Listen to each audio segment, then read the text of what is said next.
रामभद्राचार्य जी से मैंने मुलाकात की जी। उन्होंने आपको आज के युग का तुलसीदास कह दिया था। मुझे पता लगा कि वो आपसे बड़े खफा हो गए।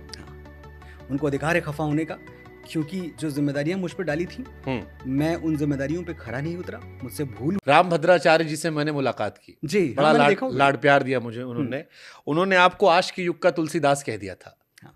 और फिर मुझे पता लगा कि वो आपसे बड़े खफा हो गए। हाँ, उनको अधिकार है खफा होने का, क्योंकि जो कुछ उन्होंने जो जिम्मेदारियां मुझ पर डाली थी मैं उन जिम्मेदारियों पे खरा नहीं उतरा, मुझसे भूल हुई। लेकिन वो इतने विराट व्यक्तित्व के स्वामी हैं कि थोड़े ही दिनों बाद 20 जनवरी की बात है, उनके पंडाल में खड़े होके उनके सामने उनकी मौजूदगी में मैंने 3 घंटे श्री राम कथा सुनाई है अयोध्या में। उसके एक दिन पहले मैं भी वहीं था। आप थे वहाँ, तकरीबन मेरे ख्याल से 28-30 हज़ार लोग थे। तो ये बड़प्पन भी सनातन ही आपको सिखाता है कि क्षमा कर दिया लोगों ने, और ये देश क्षमाशील है, इसमें क्षमा भावना इसकी अंतरात्मा में भरी हुई है। 16 जून की घटना है। 16 जून से अगले कुछ महीनों जो हुआ वो मैंने आपको अभी बताया कि मुझे देश तक छोड़ के जाना पड़ा। मुझे लगा मैं यहाँ सफोकेट हो जाऊंगा, मैं यहाँ जी नहीं सकता, मैं यहाँ रह ही नहीं सकता।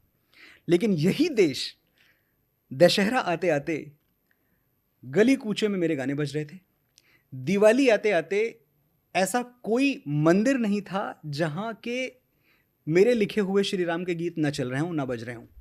और सबको पता था, क्योंकि जिनको पहले नहीं भी पता था कि ये गीत मनोज मुंतशिर ने लिखे हैं, बाद में वो भी जान चुके थे कि हाँ मनोज ने ही लिखे हैं। लेकिन लोगों ने कहीं एक मोड़ पे आके ये समझ लिया कि ठीक है, स्लिप हो गया होगा, गलती हुई होगी, और वो गलती हुई थी। उस गलती के लिए क्योंकि एक बार फिर मुझे अवसर है, तो मैं फिर एक बात कहूँगा कि जिन लोगों ने इस सिचुएशन का फ़ायदा उठाना चाहा, उनसे मैं कभी कोई माफ़ी नहीं मांगूंगा। लेकिन विशाल की माँ जैसे लोग, वो बूढ़े बुजुर्ग, वो मेरे चैनल के सब्सक्राइबर्स जो मुझ पे अंधा विश्वास करते हैं, उन सबको मैंने बहुत लेट डाउन किया। और उन सब के आगे मैं हाथ जोड़ के फिर से एक बार माफ़ी मांगता हूँ। मुझसे गलती हो गई, और इस गलती के बदले मैं नहीं चाहता कि कल आप फिर से आके मेरी दुनिया बसा दें।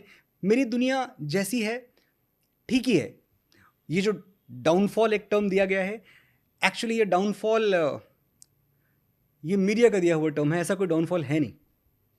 अब अगर आप फिर वास्तविकता से दूर है। मैंने आपको जो लिखकर पोस्ट किया, मैं अपने हर बार अपनी वीडियो से बड़ा ईमानदार होता हूँ जी।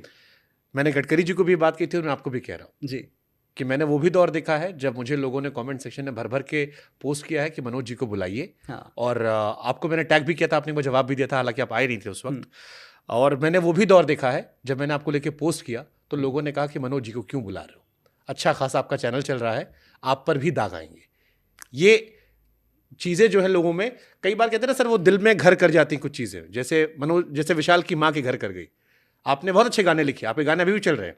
रामलला आपने लिखा, जिस दिन अयोध्या में प्राण प्रतिष्ठा हो रही थी, पूरे रास्ते हम सुन रहे थे, हम गुनगुनाते रहे थे। और मैंने कहा भी लोगों से, मैंने क्या खूबसूरत लिखा है, तू जितना भरत का था उतना ही हमारा है, नगरी है अयोध्या की। मैंने आपके गानों को लेकर गूज़बम्स फील किए हैं, और एक दो गाने नहीं, ऐसे अनगिनत गाने हैं जो भजन में है। रामलला अभी भी, राम आएंगे मेरा मेरी मॉम का फेवरेट गाना है जी।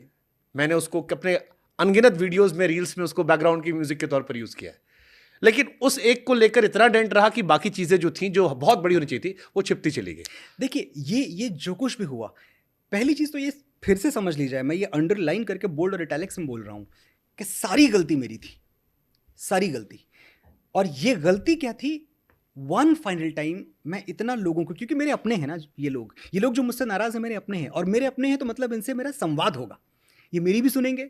इन्होंने मुझे खूब डांटा, इन्होंने मुझे जितना लानत मलामत करनी थी सब की, और मैंने शिरोधार्य किया सब कुछ, क्योंकि प्यार भी इन्होंने ही किया था, सराखों पे भी इन्होंने ही बिठाया था, सब स्वीकार किया मैंने। आज इतने दिनों बाद, जब तकरीबन 1 साल के ऊपर हो चुका है, तो मैं सिर्फ इतना ही कहना चाहता हूँ कि एक बार मेरी नीयत देखिएगा। आप ये पाएंगे कि मेरी नीयत में खोट नहीं था, मुझसे गलती हुई। और गलती होने के बाद गलती को सही करने का तरीका क्या है? 2 तरीके हैं। या तो मैं एक डंजन में चला जाऊं, मैं एक ब्लैक होल में, एक डार्कनेस में चला जाऊं और मनोज मुंतशिर खत्म हो जाए, समाप्त हो जाए। एक तरीका ये है, तो फिर आप मुझे भूल जाएंगे थोड़े दिनों बाद। दूसरा तरीका ये है कि मैंने जो इस गलती से सीखा है उसको मैं आगे इंप्लीमेंट करूं, मैं भगवान श्री राम के चरित्र को और बड़ा करके, और अच्छा करके, और यूजर फ्रेंडली करके मैं लोगों के सामने ले आऊं। तो मैं श्री राम पे लिखता रहा और लिखता रहूंगा, मैं हनुमान जी पे लिखता रहा और लिखता रहूंगा और बोलता रहूंगा। आज भी मैं पिछले साल की अगर बात करूं तो सिर्फ